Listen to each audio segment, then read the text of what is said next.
नमस्कार मित्रांनो, मी कृष्णा गोडसे पुन्हा आपल्या नवोद्योग गगन भरारी या चॅनलमध्ये आपलं सर्वांचं मनपूर्वक स्वागत करतो. मित्रांनो, शेतकऱ्यांना अनेक प्रश्न पडत असतात की आपण शेतीमध्ये कोणतं पीक घ्यावं, पैसे राहत नाही. पण एक महाराष्ट्र शासनाने अशी एक योजना आणलेली आहे मित्रांनो. केंद्र आणि राज्य सरकारकडून ही योजना चालू असते आणि या योजनेचं नाव आहे मित्रांनो भाऊसाहेब पाटील फुंडकर फळबाग योजना. या योजनेच्या माध्यमातून मित्रांनो तुम्ही अनेक प्रकारचे फळबाग घेऊ शकतात. कारण फळबागेसाठी शासनानं कृषी विभागानं एक मोठ्या प्रमाणे आवाहन केलं की शेतकऱ्यांनी जास्तीत जास्त या योजनेचा फायदा घ्यायला पाहिजे. कारण या योजनेच्या माध्यमातून अनेक फळबागेसाठी शेतकऱ्यांना मोठ्या प्रमाणात अनुदान दिलं जातं मित्रांनो. आता आंबा असेल, डाळिंब असेल, पेरू, संत्रा, आवळा, मोसंबी, सीताफळ या पिकासाठी अनुदान दिले जाते मित्रांनो. तर मी सांगतो तुम्हाला की आंबा या पिकासाठी असेल, डाळिंबासाठी असेल, कोणत्या पिकासाठी किती अनुदान दिलं जातं.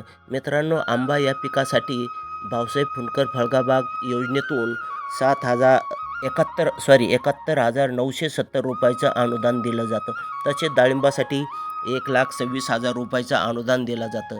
पेरू या फळबागेसाठी 77,692 रुपयाचं अनुदान दिलं जातं मित्रांनो. संत्रा असेल, मोसंबी असेल, 89,275 रुपयाचं अनुदान शेतकऱ्यांना दिलं जातं. आवळा पिकासाठी 63,640 रुपयाचं अनुदान दिलं जाते मित्रांनो. कृषी विभागाकडून मोठ्या प्रमाणात शेतकऱ्यांना आवाहन केलं की फळबागेचे क्षेत्र वाढावं, यासाठी शासनाने ही योजना चालू केलेली आहे. आणि जास्तीत जास्त शेतकऱ्यांना जर या योजनेचा फायदा घेतला मित्रांनो, तर शासनाचंही अनुदान असतं आणि शेतकऱ्यांची मोठ्या प्रमाणात भरभराट झाल्याशिवाय राहणार नाही मित्रांनो. त्यामुळे जास्तीत जास्त शेतकऱ्यांनी या योजनेचा फायदा घ्यायला पाहिजे. कारण या योजनेसाठी काही जास्त कागदपत्राची जरूरत नाही किंवा कुठं जायची जरूरत नाही.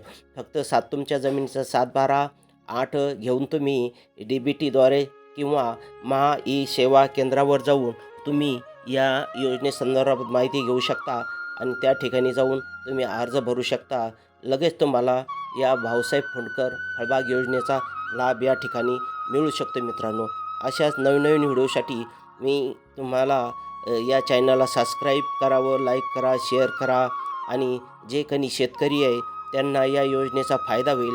ज्यांना शासनाची ही योजना माहीत नाही, तर या योजनेचा सरकारी योजनेचा शेतकऱ्यांना निश्चितच फायदा होईल. त्यामुळे हे व्हिडिओ जास्तीत जास्त शेअर करा मित्रांनो. या शासनाचे अनुदान एकाच टप्प्यात येत नाही. सुरुवातीला 50%, 30%, 20% असे 3 हप्त्यामध्ये हे अनुदान मित्रांनो दिल्या जाते. त्यामुळे जास्तीत जास्त शेतकऱ्यांनी याचा फायदा घ्यावा. शेतकऱ्यांना कुठं जायची जरूरत नाही मित्रांनो. फक्त महा ई सेवा केंद्रावर जरी गेलं तर तुम्ही त्या ठिकाणी अर्ज भरू शकता आणि या योजनेचा फायदा घेऊ शकता. आणि मित्रांनो, ही योजना पूर्ण महाराष्ट्रातील शेतकऱ्यासाठी आहे. या योजनेत केंद्र शासन असेल, महाराष्ट्र शासन असेल, मोठ्या प्रमाणात अनुदान दिलं जातं. त्यामुळं या व्हिडिओला सबस्क्राईब करा, लाईक करा, शेअर करा. कारण नवीन व्हिडिओ आल्यावर तुम्हाला इंटिमेशन मिळेल.